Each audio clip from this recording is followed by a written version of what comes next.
Well, hello and welcome to my channel, Mary Bourne ND and Gardening with Granny. Today I want to do just a little June chit chat. Some of the things that have been going on, oh my goodness, the weather. I don't think I've ever experienced. Now, I'm going to be 81.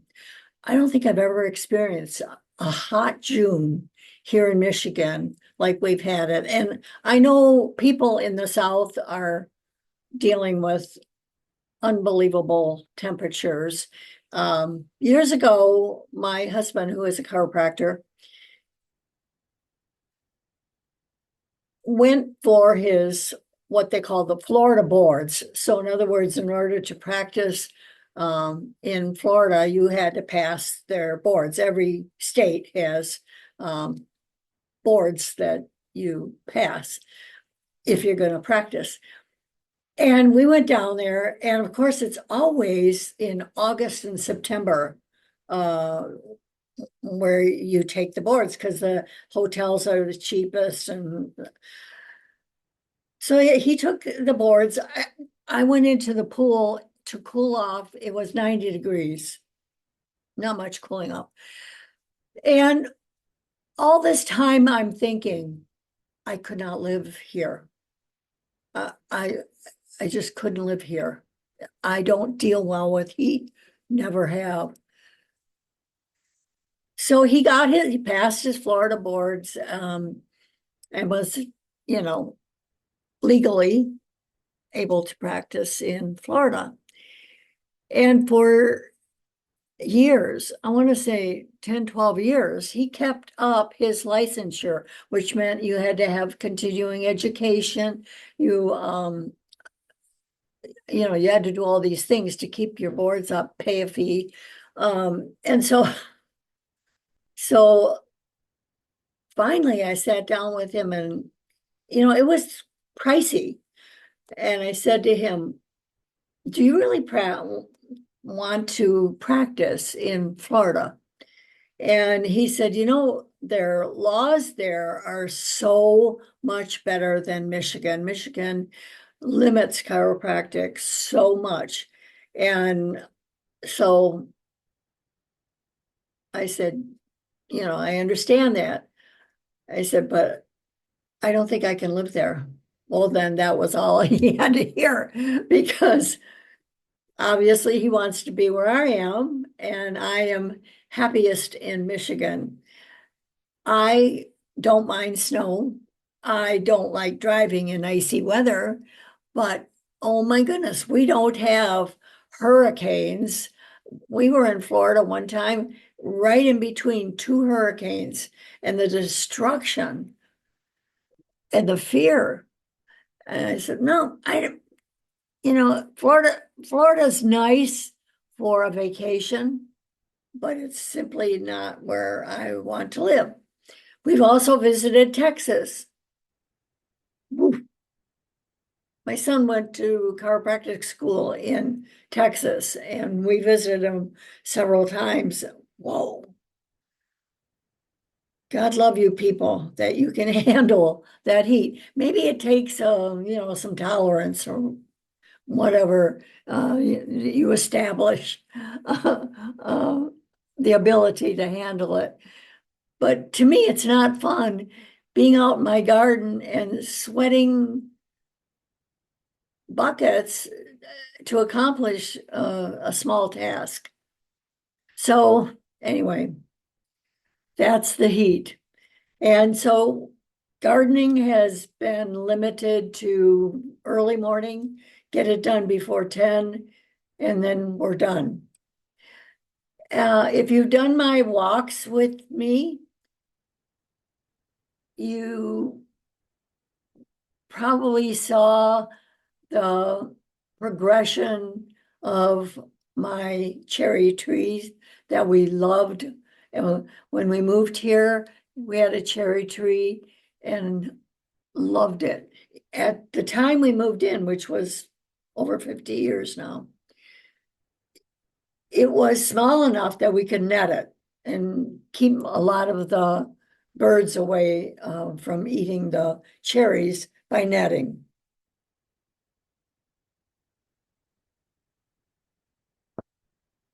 Well, it died, unfortunately. Our favorite cherry tree died. And my husband's favorite jam, I think, in fact, it's the only jam he eats, is cherry jam, sour cherries. So we thought, well, that's the end of cherries. It's difficult to find sour cherries. We there's a city in Michigan called Traverse City. In Michigan, our hand is our map, somewhere around in here. And we could go there and buy cherries and maybe even cherry jam, but it wouldn't be my cherry jam, which, he thinks is really special, which is lovely. So anyway, we also were gifted with a cherry tree from the birds. So outside my kitchen window is a cherry tree. It's now tall enough that it is above our garage. So our house has a slanted roof because we built the slanted shed back in the late 70s. And you can actually, it's 3 feet from the ground. So you can actually walk up the roof to the cherry tree. Of course, our sons don't like it at all.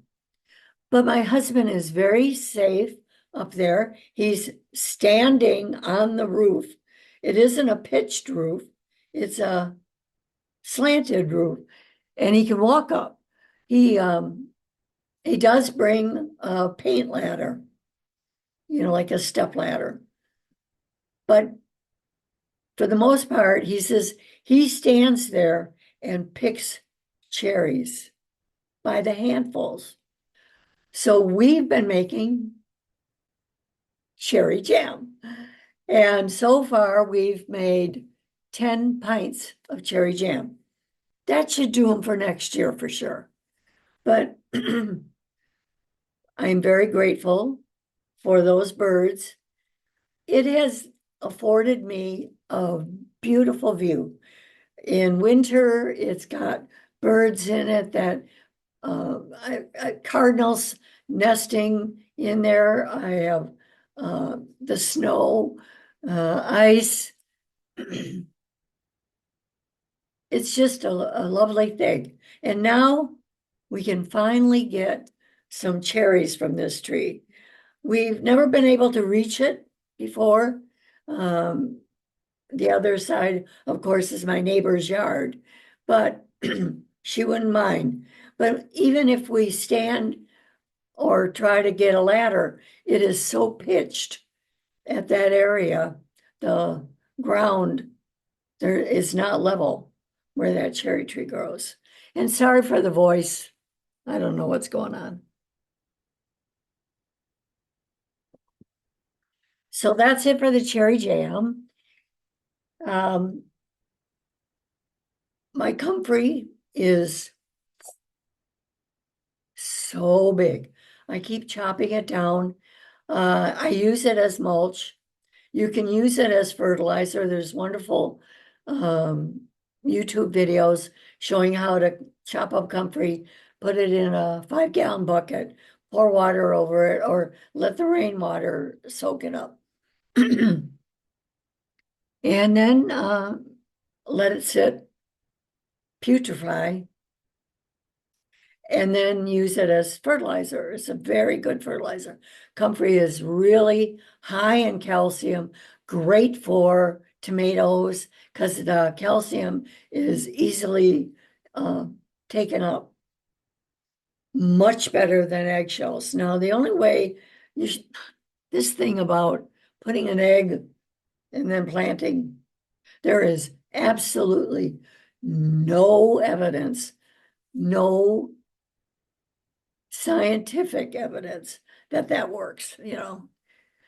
But taking eggshells, pulverizing them, soaking them overnight You can put lemon juice to help extract and then dilute that, and you're going to have easily absorbed calcium that the plant can uptake.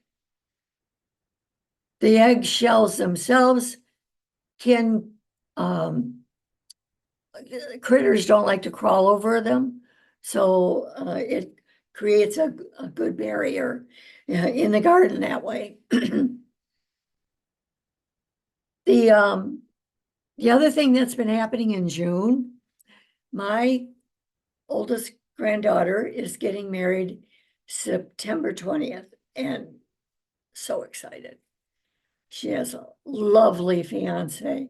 We're all thrilled. And we had a couples shower for them. First time ever I've been to a couples shower, but it was lovely. We had a great time, and I was in charge of the table decorations. Now, my son, too soon to be grandson-in-law, loves deep orange and hunter green. And so I made the flower decorations. I potted marigolds, and those were the decorations for the table. So that was fun, and everybody had a wonderful time. I also took that comfrey, dehydrated it, and made comfrey oil. I also blended it with some lavender. So then I made a comfrey lavender body butter. And this stuff, all you need is just a little bit. Oh, it's so marvelous. I added a little bit of helichrysum and lavender oil, and it's a great soothing salve. So like if yep, you're cutting roses and you get a thorn, it can help that thorn cut. Nothing seems to cut deeper than a thorn. It's just like, so use it. Of course, you got to take the thorn out. Excuse me, I got the hiccups now. And it soothes it and like heals overnight. If you're wearing sandals and you notice you got your heels are kind of rough, any rough skin, it's going to soothe. So I have that oil and how I make on my website. It's marvelous. My Black Watchman hollyhock bloom, and of course my daisies are in full bloom too. You'll see that in the upcoming end of June end of June garden walk. There's one more thing I want to talk about. You know, I am a traditional naturopath. I've taught health to people for over 45 years now. And some advertisements really bug me. I mean, really bug me. The commercials that we have that prompt people to buy stuff that is not good for them. We know there's a lot of junk food out there. I mean, you know, we all kind of fall into that trap. But scented things to obscure smells. For years, I've taught don't use things like Febreze and Airwick and all of these noxious, fumy things, candles, car fresheners. Oh my word! It's totally not a freshener.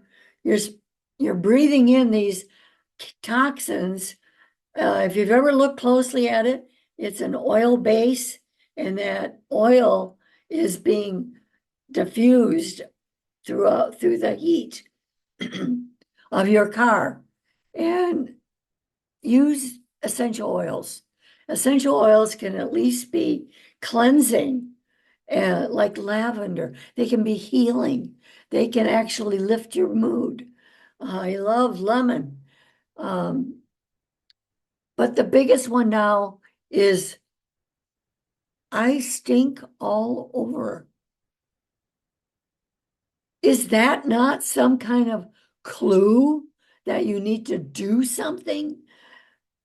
I'm not saying just shower. I'm sure they do. I'm sure they clean their bodies.